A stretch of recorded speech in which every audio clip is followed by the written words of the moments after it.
Welcome, Catherine Frith and Michael Walsh. You have been chosen to spend 50 days in the Immaculate Room and will win $5 million by completing the task. Mike and Kate step into a massive, spotless white room. A space so clean and empty, it feels unnatural. The moment they press the red button on the wall, a calm, robotic voice fills the room, informing them that they've officially entered an experiment. The rules are simple but brutal. If the two of them manage to stay inside this pristine chamber for 50 full days, they'll earn $5 million. But if either one steps out, the prize drops to just $1 million. There's a harsher detail too. No outside communication, no entertainment, nothing but each other and the blank walls around them. The voice also explains that they can request additional items, but anything they order will be deducted from the prize money. When the announcement ends, Mike and Kate immediately convince themselves they've just found the easiest way in the world to make money. Kate even sees the experiment as a fresh start for their relationship. She suggests they split the reward evenly to avoid arguments later, hoping to invest everything responsibly. But Mike hates the idea. He imagines beaches, parties, and never working again. As they explore, they realize the place wasn't called Immaculate as a catchy name. Everything is literally blinding white. No decorations, no distractions, just a plain bed, a small bench, and a sterile bathroom they can only use one at a time. A red button waits by the door for anyone who wants to quit. A touchscreen panel lets them order items. And high above the exit, a giant countdown clock tracks every remaining second. Their meals? Not even real food. Just a thick, flavorless white shake designed to meet their daily nutrition needs. The lighting shifts automatically throughout the day. Bright for morning, warm for afternoon, dim for night. And when bedtime arrives, a soft chime rings, signaling that they're expected to sleep. The touchscreen even has a built-in alarm clock. Mike decides to treat the whole thing like a lazy vacation and refuses to wake up early. Kate, desperate for structure, sets an early alarm to keep herself grounded. On the very first night, Mike tries getting intimate, but Kate worries they're being watched. Mike doesn't give up, and eventually they end up doing it quietly under the blankets, just in case. The next morning, Kate heads to the bathroom, looks at herself in the mirror, and recites her daily affirmations, her way of keeping her mind strong. After showering, both of them toss their dirty clothes down the laundry chute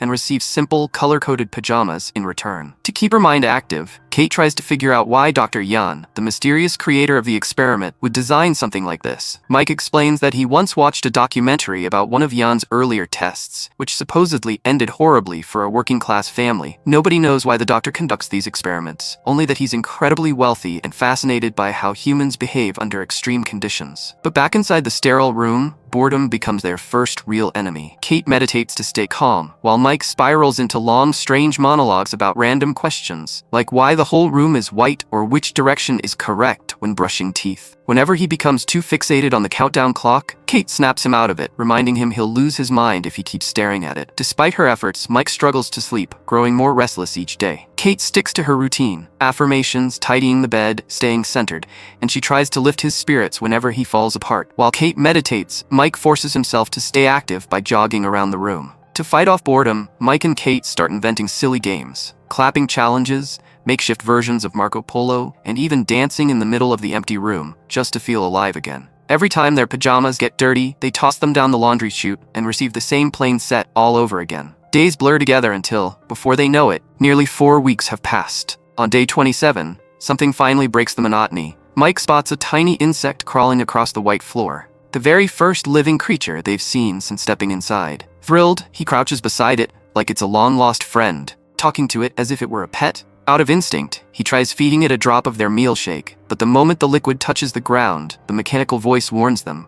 Food is strictly for participant consumption only. Worried the insect won't survive inside that sterile chamber, Mike begs for some way to release it into the outside world. Kate tries to explain that the voice isn't interactive, it only delivers instructions, and pressing the exit button just to ask would disqualify them immediately. The disagreement snowballs into a fight. Mike insists that even a tiny creature deserves compassion. Kate snaps back, calling him arrogant for acting morally superior just because he's vegan and she isn't. The argument escalates until Kate accuses him of being vegan only to spite his wealthy father, a man who gave him everything, while Mike pretends to be a struggling street artist who has suffered for real. Kate storms away from the conversation, and in her frustration, she accidentally steps on the insect. Its body crushes instantly. She freezes, horrified, claiming it was an accident, but Mike can't bring himself to believe her. The rest of the day, he sits in a corner sulking, refusing to talk. Eventually, he cracks. Doing absolutely nothing for days on end is eating him alive, mentally and emotionally. The rules allow each participant to request 2 items, so Mike orders 1, even though it will cost them $100,000 of the prize money. Kate strongly disagrees, but Mike doesn't need her approval. The item arrives, a single green crayon. It seems ridiculous, but to Mike, it feels like oxygen. At last, he can draw again. He immediately starts sketching on the white walls. After a while, Kate asks him to draw her. Mike agrees, but tells her he won't do a realistic portrait. He finds them soulless. Kate takes this as an insult, assuming he's avoiding realism because he doesn't want to capture her imperfections. Another argument breaks out, and she walks away. Mike keeps drawing until the crayon is almost gone, leaving green streaks all over the bathroom tiles and smudges across the towel. Kate gets annoyed again, but later, she apologizes for her behavior. The isolation is breaking her down more than she expected, but at least only 20 days remain. But the days ahead stretch endlessly. One morning, Kate walks into the bathroom and finds a gun lying on the floor. She calls Mike immediately. Both of them hesitate to even touch it, unsure if it's loaded, terrified of what it could mean. Since the rules forbid placing anything except clothes into the laundry chute, they have no way to dispose of it. In fear, they hide the gun under the bed. Not long after, the experiment finally gives them a reward. Connection time. Brief video messages from loved ones. Mike receives a message from his sister. She updates him about their parents and casually mentions she assumed he and Kate weren't together anymore. Seeing her face brightens Mike's mood instantly. Then it's Kate's turn. Her screen automatically plays a video of her father, a man who had disappeared from her life for years. Now, he appears to be living in a homeless shelter. He speaks to her softly, gratefully, telling her he's alive and doing better. But Kate panics. The video can't be paused, can't be skipped, can't be muted. She covers her face and runs behind the bathroom doorway, sobbing as his voice echoes through the room. Mike rushes over and holds her while she cries. Later that night, she clings to him in fear, unable to sleep. In the morning, she ignores her alarm and stays in bed all day, sunk in a deep depression, shaken simply because she heard her father's voice again. Kate finally opens up, telling Mike that she hasn't seen her father in over 10 years. She admits she always lied to Mike about him because she was deeply ashamed and terrified of the man he used to be, a father who drank away the family's house money and destroyed any chance she had of growing up in a stable environment. Only a little more than 2 weeks remain, yet Kate still refuses to leave the bed. Mike tries to entertain himself however he can, scribbling on his old crayon drawings with his fingers, reading the washing label on his pajamas with exaggerated emotion just to make himself laugh, anything to fight the crushing boredom. He even tries to get Kate to eat by joking about the bland shakes, but she barely reacts. Eventually, he climbs into bed beside her, hoping his presence might bring her comfort. But she still feels numb. Some nights, Mike even sleeps on the hard floor just to experience something different. One morning, he begs Kate to use her item allowance. She refuses. She can't stomach the idea of losing any more money. Mike, now mentally fraying, admits he doesn't know how much longer he can handle this. That finally motivates her to pull herself out of bed. Before showering, she tells Mike he can order his second item if it'll help him cope, even though she knows it will cost them over $100,000. Desperate for stimulation, Mike asks the system for entertainment. The door suddenly slides open, and a naked woman steps inside. Her name is Simone, and she has no idea what the experiment is really about. She explains that she's simply an actress hired for a strange gig, forced to sign multiple NDAs. Although she's contracted for a month, her agent told her she'll probably only be inside for 24 hours. Kate bristles instantly, uncomfortable with her presence. She forces Mike to give Simone his shirt to cover herself. Simone notices Mike's artwork on the wall and praises his style, even recognizing some of his artistic influences, which only irritates Kate more. This is definitely not the kind of item she wanted Mike to choose. When night arrives, Mike offers to sleep on the floor so the two women can take the bed. Simone offers to stay awake and keep watch while they sleep. Kate becomes annoyed at how polite they're being to each other, and eventually decides all three can share the bed, as long as she sleeps in the middle. Even then, she tosses and turns all night, unable to relax. The next morning, Kate wakes to an empty spot beside her. Simone isn't gone. She's in the shower. Finally fed up with her own anxiety, Kate orders an anti-stress item. The machine delivers a small box containing 3 hallucinogenic pills. Kate swallows one, offers one to Simone, and Mike reluctantly agrees to take the last, after a lot of hesitation. Soon, all 3 of them are dancing wildly across the room, laughing uncontrollably, spinning in circles like the walls have finally come alive. The hallucinations embolden them. They share messy group kisses, losing themselves in the surreal rush of the moment. With the high twists suddenly, Mike spirals into a terrifying bad trip. He sees blood dripping from the ceiling, feels water closing in around him, and envisions his younger brother sinking beneath the surface, drowning beside him. The women grab him, trying to anchor him back to reality, but he panics, screaming to leave the room while mumbling about Shal and the drowning. Kate drags him to bed, holding him tight until the drug finally wears off and he collapses into sleep. Later, Simone quietly asks Kate what Mike meant. Kate explains the truth. Mike's little brother Shal drowned in their family pool while Mike was supposed to be watching him. To make it worse, Mike was high that day, a regret that has haunted him ever since. That's why he hesitated to take the pill. Simone then gently asks how Kate and Mike first met. Kate smiles sadly, remembering a rainy afternoon when she had no umbrella. Mike walked up to her, raised his hands in the air, and offered to catch every raindrop so she wouldn't get wet. Back then, he felt like sunshine. When Mike wakes up, he shares a vulnerable moment with Simone. She tells him she lost her mother when she was young. The two bond over their shared grief. Simone takes his hand to comfort him, and when Kate notices, she instantly misinterprets it. Her jealousy explodes. Simone pushes back, accusing Kate of being insecure and projecting her fears. A heated argument erupts, until Mike finally yells for both of them to stop and step away from each other. Kate attempts to apologize, admitting she probably imagined things incorrectly, but Simone smirks and fans the flames, teasing that maybe she didn't imagine it after all. The next morning, Mike feels sick and drained, but Kate is distracted, pacing in her own thoughts. Simone is gone, but she left behind a message scribbled in green crayon on the wall, thanking Mike for the wild night they shared. Kate loses it. She refuses to listen when Mike tries to explain nothing happened. He insists it's just another manipulation from the room, like the gun. The place is designed to mess with them mentally. Enraged, Kate shoves Mike. He falls and hits his head, blood dripping down his hairline. He backs away, hurt not just physically, but emotionally. He reminds her that he never cheated on her. Not even when she moved to New York. Not when he cut off his wealthy friends just to make her feel comfortable. Not when he dropped out of college to stay home with her during her depressive episodes. He gave up so much. And yet, in return, he gets nothing but accusations and jealousy. Kate breaks down crying, apologizing again and again, but their argument is suddenly cut short when Mike starts feeling dizzy. The blow to his head is finally catching up to him. His vision blurs, and panic flickers in his eyes. He's convinced he needs a doctor. But Kate rushes to him with the only thing they have, the bland meal shake. She begs him to drink, insisting he just needs sugar to stabilize. Then she presses a towel against his wound, reminding him that the contract clearly stated no medical assistance would ever be provided. Mike stares at her in disbelief. Her words don't feel comforting, they feel cruel. For a moment he wonders if she genuinely cares, or if she's more worried about the money than his life. Thankfully, the bleeding stops on its own, the cut proving to be relatively small. But what terrifies Mike isn't the injury, it's the thought of how far Kate might have gone if the wound had been worse. Would she have let him bleed out just to keep the prize? The realization hits him like a punch. This place has twisted them into strangers, and money won't fix the damage. Mike decides he's done. He's leaving. Kate refuses. She reminds him it's easy for him. He grew up rich. Money never meant survival for him the way it did for her. Then, trembling with desperation, she grabs the gun from under the bed and points it at him. Her hands shake violently, but her fear of losing everything is stronger than her reason. Mike doesn't flinch. He ignores the gun and presses the red button. Kate fires a shot upward, screaming, but it's too late. The door opens. Mike steps out. He abandons the experiment. 16 days before victory. Kate collapses into despair. She spends days lying motionless, then breaks down sobbing in the shower. 2 days before the experiment ends, she notices the old raindrop drawing Mike made on the wall, a reminder of the boy who once shielded her from the rain just to make her smile. Inspired by the memory, she walks toward the exit, places her hand onto the red button, and leaves the room too. Months pass. Mike is out jogging when he suddenly spots Kate exiting a building. He freezes. They haven't seen each other since the Immaculate Room. She's been visiting her father. Mike thinks that's good. Maybe she's rebuilding her life. They decide to walk together and talk, but when Mike gently asks whether she stayed in the room until the end or quit early, she doesn't answer. As they walk farther away, the camera pulls back to reveal the building, a homeless shelter. A plaque near the entrance announces that the shelter recently rebuilt its kitchen, thanks to a large anonymous donation. Kate's silence finally makes sense. Meanwhile, back inside the Immaculate Room, a new couple steps inside, full of excitement, convinced the challenge will be even easier for them. And with that, the twisted cycle begins again. And honestly, if I were offered that kind of money, I might spend those 50 days with a stranger too. What about you? Tell me in the comments. And if you enjoyed this recap, make sure to like the video, hype it up, and subscribe to the channel for more movie breakdowns.